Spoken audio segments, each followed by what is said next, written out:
నుంచి భైరవుడి వారసుడిగా ముద్దుబిడ్డగా మారాడు బాచి.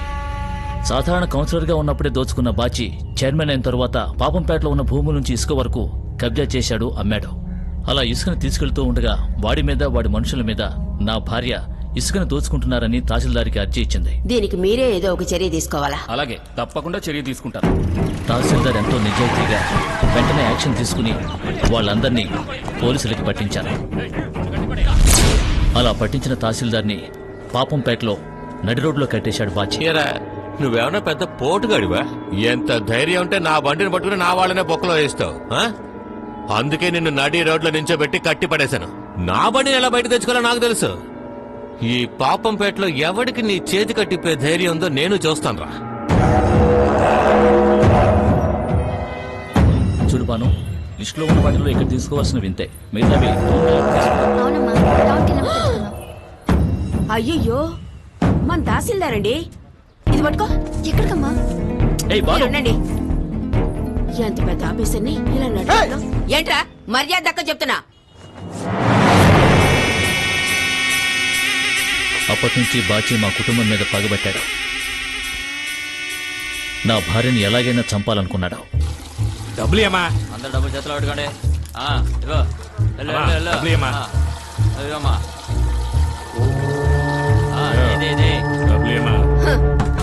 దేనికే? గవర్నమెంట్ పోస్ట్ అనేళ్ళకి నీకెందుకు డబ్బులు? ఏంది ఇక్కడ కౌన్సిలర్ మేమే డబ్బులు అడిగితే ఇయ్యాలా? ఊరికే ఓటేసినారా? డబ్బులు తీసుకునే కదా ఓటేసినారు. డబ్బులు ఇవ్వకపోతే నీళ్ళు నీ గురించి ఎక్కడికెళ్ళి చెప్పి నేనేం చేయాలో నాకు తెలుసురా. పోయి చెప్పుకుంటావో చెప్పుకో. రామా, డబ్బులు ఏమా?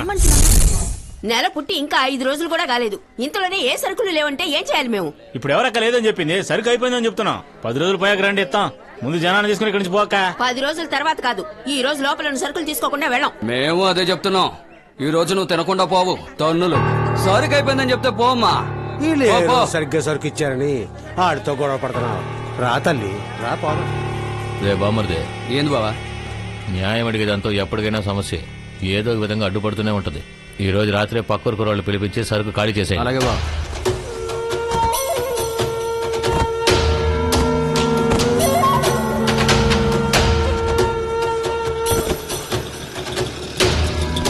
బాబు, ఇంత రాత్రి వాళ్ళు ఏమెక్కిస్తున్నారు? గొడవ నుంచి బియ్యం ముట్లు ఎక్కిస్తున్నాం. ఏంది గొడవనా? బాబు, ఇది రేషన్ కొట్టయ్యా. రేషన్ కొట్లో అందరూ సరుకులు దించుతారు, ఎవరు ఎక్కించరయ్యా. వీళ్ళు దోచుకునేది ఎవరికి తెలియకూడదని బోని సంచులతో బోర్డును మూసేశారు చూడు. పాపంపేట మండల దుకాణమా? అయ్యో, ఏక మానవాడిని పట్టుకోలేమే. ఏందిరా 10 రూపాయలు ఇచ్చే చోట 20 ఇస్తాండారే, ఏదో తేడాగా ఉంది అనుకున్నా.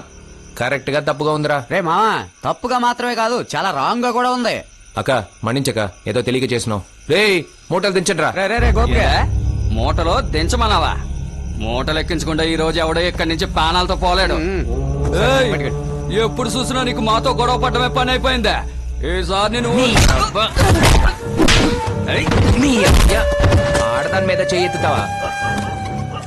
రే బీగాలేసి తాళాలివ్వండి. సరే మామ, వెళ్ళండి. త్వరగా దించండి. అక్క ముందు పోలీస్ స్టేషన్కి వెళ్ళి కంప్లైంట్ ఇవ్వక. తినే తిండిని దోచుకుని ఇట్లాంటి వాళ్ళని ఊరికే వదలకూడదు. సాక్ష్యానికి కావాలంటే నన్ను ఎప్పుడైనా పిలు. పేరు రాయుడు, ఊరు బొప్పరాయి సముద్రం.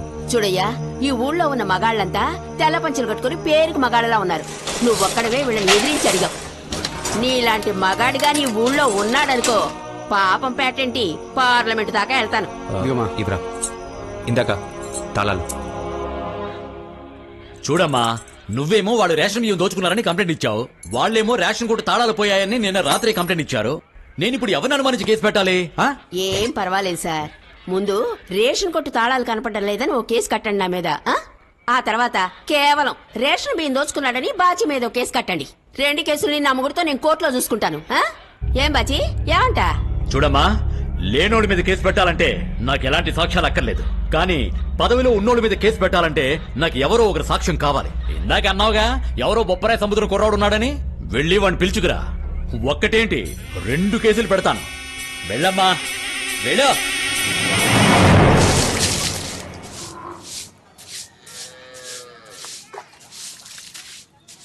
అమ్మా, ఎవరు తల్లి నువ్వు? లోపలికి రా. నా పేరు భానుమతమ్మా. పాపంపేట నుంచి వస్తున్నాను. ఇక్కడ రాయుడని నా మనవడే ఏంది విషయం? అదేం లేదమ్మా, మీ మనవడు నిన్న మా ఊరికి లోడ్ ఎక్కించడానికి వచ్చాడు. వచ్చిన చోట ఓ చిన్న గొడవ జరిగింది రేషన్ బియ్యం దోచుకున్నందుకు. మీ మనవడే నాకు సాయం చేసి ఆ దోచుకున్న గుంపు నుంచి నన్ను కాపాడాడు.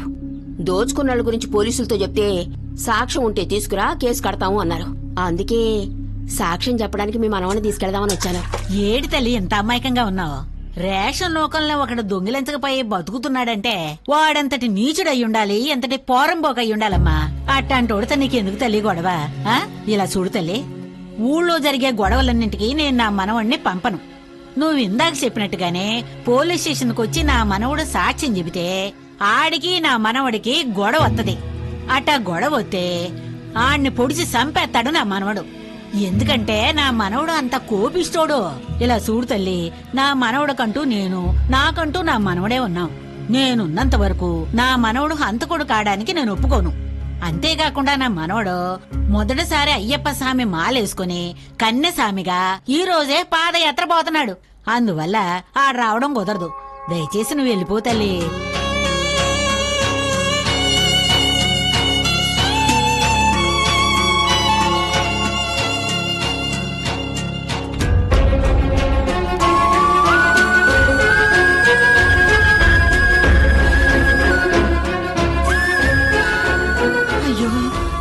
సరిగ్గా సాములు ఇప్పుడే వస్తున్నారే.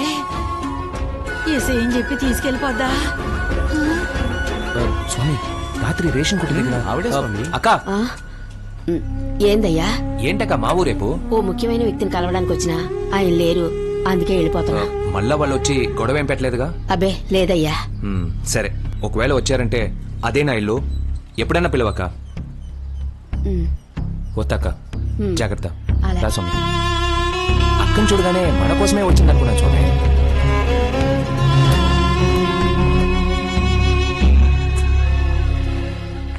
మనం ఎన్నో విధాలుగా ప్రయత్నించాం, ఒక్కడూ సాక్ష్యం చెప్పడానికి రావడం లేదు. వీడు మాత్రమే కాదు, పోలీసు కోర్టు అంటే ఎవడూ సాక్ష్యం చెప్పడానికి రాడు, ఎవరూ పంపరు కూడా. ఊళ్ళో అందరూ చోద్యం చూసి వెళ్ళిపోయినట్టు మనం కూడా చోద్యం చూసి వెళ్ళిపోవడమే. ఏం చేయలేం భాను. అమ్మా, నాన్న చెప్పేది కరెక్టే కదమ్మా. ఊర్లో వాళ్ళ గొడవలు మనకెందుకు? నువ్వు బిట్ట అనకూడదు భాగ్య. ఈ మాట మీ నాయనన్నా కూడా ఒప్పుకునేదాన్ని. ఒక ఆడపిల్లగా నువ్వు బిట్ట అనకూడదు. ఎందుకంటే జీవితంలో ఒక మగాడి కన్నా ఆడదానికి ఎక్కువ ధైర్యం ఉండాలి. అప్పుడే గెలవగలం. ఆ నీచుల్ని ఏదో ఒకటి చేసే తీరుతాను. కావాలంటే ఓ పని చేయొచ్చు. కనకమ్మా, ఏ కనకమ్మా, వద్దనాక ఇట్రా వచ్చి ఇందులో ఓ సంతకం పెట్టు. దేనికక్క? మన వార్డును మార్చే విషయంగానే పెట్టు.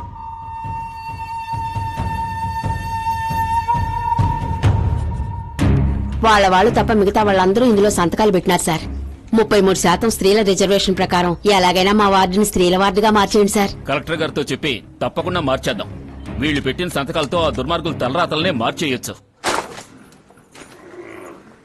బయటూరాడు ఆ బుక్కరాయ సముద్రం ఊరోడుకున్న భయం ఈ ఊళ్ళో ఉన్న దీనికి లేదు. ఉండుంటే స్టేషన్కి వెళ్ళి కంప్లైంట్ ఇస్తుందరా. ఎరా, ఇంత ఒళ్ళెట్టుకుని ఎందుకురా టెన్షన్ అవుతా ఉండో? కేవలం ఒక ఆడది మనకి శత్రువారా? బాచే, ఆడదేరా నీకు శత్రువు. ఏంద్ర నువ్వు అనేది? చూడు బాచి, రాబోయే ఎలక్షన్ కి మగోళ్ల వాడిగా ఉన్న మన ఏరియాని ఆడోళ్ల వాటిగా మార్చడానికి ఊరంతా సంతకాలు తీసుకుంటుంది రామే. చూడు, నీకు ఆపోజిట్ గా ఊర్లో మొత్తం సంతకాలు పెట్టేసినారు. దీనికి ఆ తహసీల్దార్ కూడా సపోర్టు. పెడితే పెట్టారులేరా. నేను పోటీ చేసే చోట నా పెళ్ళాన్ని నిలబెట్టి గెలిపిస్తా. నన్నెందుకు నిలబెట్టాలనుకుంటున్నారు? పోటీ చేసి ఓడిపోటానిక? నా పరువు పోవాలా ఏంది? మీరు నిలబెట్టడం ఇష్టం లేక ఊళ్ళో ఉన్న వాళ్ళందరూ సంతకాలు పెట్టి ఇచ్చాక నాకు మాత్రం 4 గోళ్ల మధ్య ఓటేస్తారా ఏంది? ఇలా చూడండి, అది పాపంపేటలో ఉన్నంత వరకు మీరు పదవిలో ఉండలేరు. మీరు పదవిలో ఉండాలంటే అది ఉండకూడదు.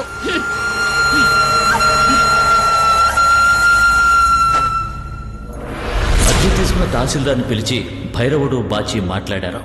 కానీ తన నిర్ణయం మారదని తహసీల్దార్ చెప్పారు. తప్పకుండా పాపపేటలో ఈయన ఏ పదవికి రాకుండా చేస్తాం. కట్టి పారేస్తాడుగా ఊరుకోడు, కత్తికో కట్టుగా నరికి పారేస్తాడు. మనం దేనికి రా బాజీ అధికారంలో ఉన్నవాడిని నరుకుతా పొడుతా అండం? 5 ఏళ్లు పదవిలో ఉన్న మనకే ఎంత బలుపుంటే 50 ఏళ్లు పదవిలో ఉండే ఆడికి ఇంకెంత బలుపు ఉంటది? కాలే కట్టిని తీసి పారేస్తే పోయి దానంతటదే ఆరిపోతారా.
అలా నా భార్యని దారుణంగా చంపడం మాత్రమే కాకుండా తన శరీరాన్ని ముక్కలు ముక్కలుగా నరికి తలలేని మొండెంగా చేసి మంటల్లో కాల్చి తలొచ్చిన పారేశానయ్యా.